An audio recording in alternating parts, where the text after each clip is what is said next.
കഴിഞ്ഞ വീഡിയോയിൽ ഈ സാരി എടുത്തത് ഞാൻ കാണിച്ചിട്ടുണ്ടായിരുന്നു കേട്ടോ. പട്ടുപാവാട തയ്ക്കാൻ വേണ്ടിയിട്ടാണ്. അപ്പോൾ അതാ ഞാൻ തയ്ച്ചിട്ടുണ്ട് കേട്ടോ. സ്റ്റിച്ചിങ് വീഡിയോ ഞാൻ എടുത്തിട്ടില്ല.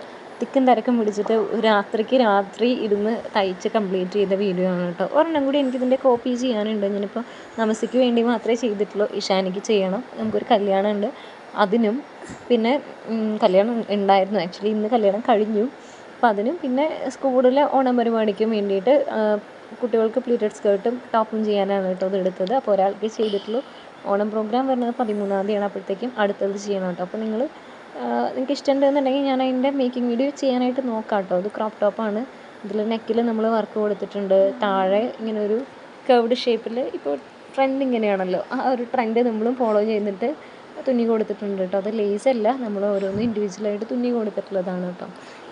അപ്പം നല്ല ഭംഗിയുണ്ടായിരുന്നു. അപ്പോൾ ഞാൻ ആ സാരിയുടെ ഹൈറ്റ് മുന്താണി കട്ട് ചെയ്തിട്ട് ബാലൻസ് ഉള്ള പോർഷനാണ് ഈ സ്കേർട്ടും ഷോളും ചെയ്തിട്ടുള്ളത് കേട്ടോ. അതിലെല്ലാം ഉള്ള ബ്ലൗസ് പീസ് എടുത്തിട്ടാണ് നമ്മൾ ടോപ്പിൻ്റെ മെറ്റീരിയലായിട്ട് എടുത്തിട്ടുള്ളത്. ലൈനിങ് വെച്ചിട്ട് സ്റ്റിച്ച് ചെയ്തിട്ടുള്ളത് കേട്ടോ. അപ്പോൾ കല്യാണത്തിന് ഞങ്ങൾ പോയപ്പോൾ 1-2 ക്ലിപ്സ് എടുത്തതും ഫോട്ടോസ് എടുത്തതും ഞാൻ ഇതിൽ ആഡ് ചെയ്യുന്നുണ്ട്.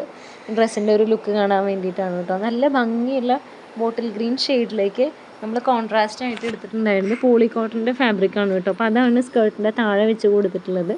പിന്നെ ഞാൻ ഈ പാവാടയിൽ ഹുക്കിന് പകരം ഞാൻ വെൽക്രോ ആണ് കേട്ടോ ഞാൻ വെച്ച് കൊടുത്തത്. കാരണം എന്താണെന്ന് വെച്ചാൽ അതാണ് അരയിൽ നിൽക്കുക, മറ്റേത് ഹുക്ക് അഴിയുമോ എന്നുള്ളൊരു ടെൻഷനുണ്ട്. നോർമലി ഞാൻ ഇലാസ്റ്റിക്കാണ് വെച്ച് കൊടുക്കാറുള്ളത്. ഇതിപ്പോൾ ഇങ്ങനത്തെ ഒരു ടോപ്പ് ആയതുകൊണ്ട് ഇലാസ്റ്റിക് വെക്കാതെ ഇങ്ങനെ ബാൻഡ് വെച്ചതാണ് കേട്ടോ. അപ്പോൾ അവിടെ നിന്ന് എടുത്തിട്ടുള്ള ഫോട്ടോസാണ്. ഇതാണ് ഇതിൻ്റെ കറക്റ്റ് കളറ്. അപ്പോൾ ഈ ഫോട്ടോസ് ആക്ച്വലി പാവാടയുടെ ഫോട്ടോസ് മാത്രം മതിയായിരുന്നു. പക്ഷേ ഇതിവിടെ ഒരു മെമ്മറി ആയിട്ട് കിടക്കട്ടെ എന്ന് ഓർത്തിട്ട് നമ്മളെടുത്തിട്ടുള്ള 1-2 ഫോട്ടോസും കൂടി ഇതിൽ ആഡ് ചെയ്യുന്നുണ്ട് കേട്ടോ. അതാണ് ഇന്നത്തെ വീഡിയോ. അപ്പോൾ അടുത്ത വീഡിയോയിൽ നമുക്ക് ഇനിയും കാണാം. അതുവരേക്കും bye. Thank you so much.